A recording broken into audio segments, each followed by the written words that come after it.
आज हम बात करने वाले हैं एक ऐसे दर्द के बारे में जिसे बहुत से लोग चुपचाप सहते रहते हैं। कभी ऐसा हुआ है कि ज्यादा देर बैठे रहने के बाद कमर के बिल्कुल आखिरी हिस्से में एक तेज चुभती हुई सी ठेस उठे?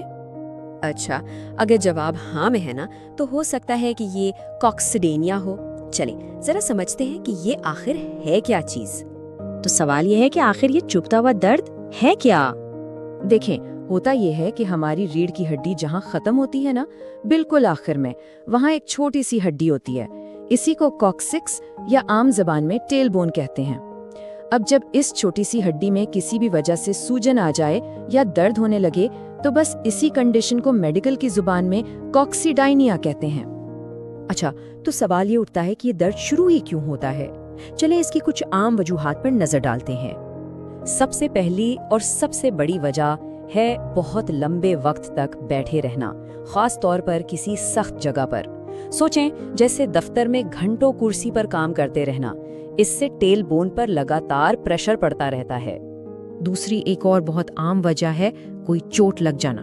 मिसाल के तौर पर अचानक कहीं फिसल कर गिर गए, तो इससे क्या होता है कि उस हड्डी पर सीधा डायरेक्ट असर पड़ता है और बस ये तकलीफ शुरू हो जाती है। और हाँ, ये भी बताना जरूरी है कि अक्सर खवातीन को बच्चे की पैदाइश के बाद भी ये मसला हो जाता है।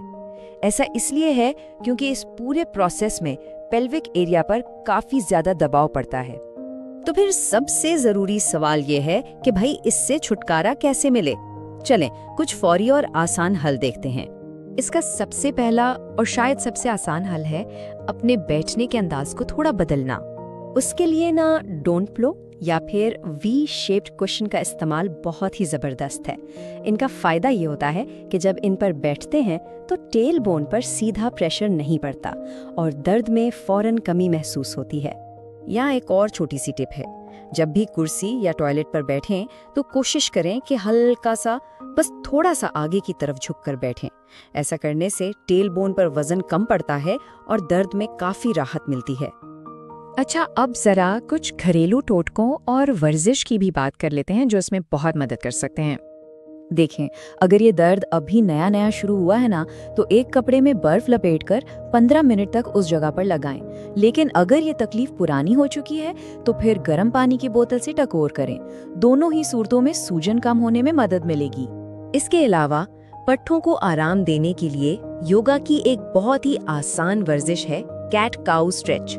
ये करना भी बहुत फायदेमंद रहता है। लेकिन एक बहुत ज़रूरी बात, ये जानना बहुत अहम है कि वो कौन सी सूरत हाल है जब डॉक्टर के पास जाना लाजमी हो जाता है। इस बात को ज़रा गौर से सुनें।